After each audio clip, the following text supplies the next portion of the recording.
کا جنون ہے میرے سامنے۔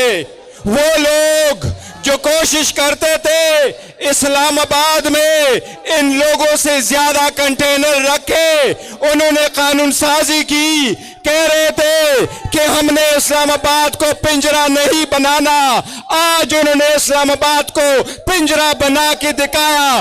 پٹھان کا جنون اب پھر بھی آیا اور آج بول رہا ہے اس جامع غفیر میں۔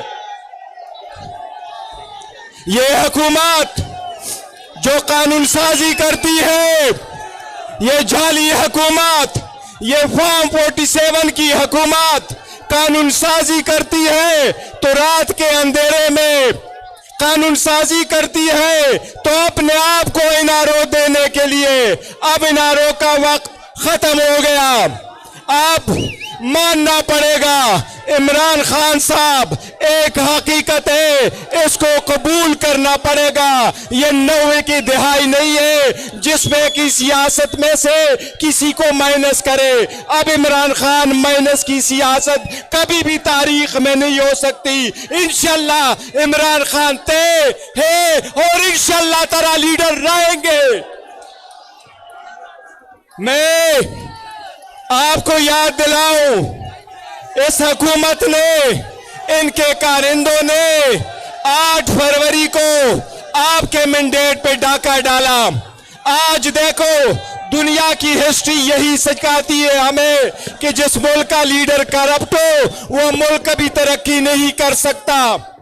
آج دیکھو بلوچستان ہاتھ سے نکل رہا ہے، آج دیکھو عدلیہ میں نئی قانون سازی کی کوشش کی جا رہی ہے، مرضی کے ججز لگائے جا رہے ہیں، ججز کی مدت ملازمت بڑھائی جا رہی ہے۔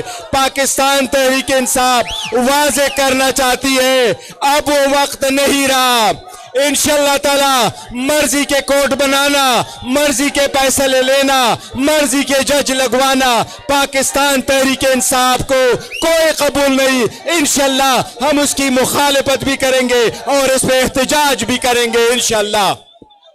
ہم آپ کو بتائیں، ایک بات یاد رکھو، خان صاحب وہی لیڈر ہے آپ کا جو کہتے تھے نہ خود جھکوں گا نہ آپ لوگوں کو جھکنے دوں گا۔ وہ آپ کے لیے ویژن رکھتے ہیں، وہ آپ کے لیے اسٹرگل کرتے ہیں، وہ آپ کے حقوق کے لیے ایبسولوٹلی ناٹ کہتے ہیں۔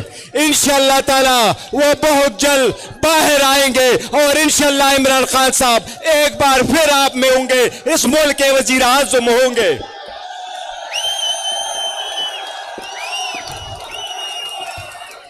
200 سے زیادہ کیس بنوائے گئے، 40 دہشت گردی کے پرچے کروائے گئے، جیل میں ڈالا گیا، شاہ محمود قریشی صاحب کو دھکے دیے گئے، بشرا بی بی کو مین ہینڈل کیا گیا۔ یہ باور کرانے کی کوشش کی کہ لوگ بھول جائیں گے، لوگ بھولنے والے عمران خان صاحب اور اس کے نظریے کو بھولنے والے نہیں ہے۔ انشاءاللہ تعالی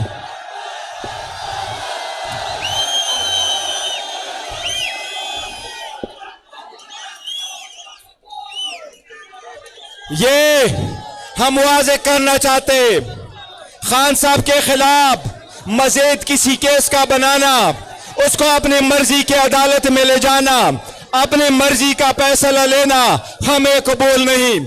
ہم الیکشن کمیشن کے 22 فیصلوں کے طرح آئندہ یہ فیصلے نہیں مانیں گے۔ پاکستان تحریک انصاف فیصلہ کر چکی ہے، یہ 22 فیصلے ہم نہیں مانیں گے۔ ہم پورے ملک کے لیے نکلے ہیں، جمہوریت کے لیے، اس مہنگائی کے خلاف، لا قانونیت کے خلاف، ہم اس ظلم کے خلاف نکلے ہیں، یہ ظلم کے اندھیرے کے خلاف ہم نکلے ہیں۔ لیکن وہ لوگ جو اقتدار کے کوریڈور کی چابی رکھتے ہیں، میں ان کو ایک چیز بتانا چاہتا ہوں، اپنے قوم اور ملک کے بارے میں سوچو، اس جامع غفیر کو دیکھو، ان لوگوں کو اقلیت نہ سمجھنا، اس لوگوں کے آواز کو مت دبانا، ان لوگوں کو غیر اہم مت سمجھنا، راستے مت بند کرو، راستہ نکالو، پہلے اس سے کہ ملک بند گلی میں چلے جائے، پلیز راستہ نکالو۔ یہ یاد رکھو، جس نے قوم کی آواز کو دبایا ہے وہ وہاں قوم ملک نہیں رہتی،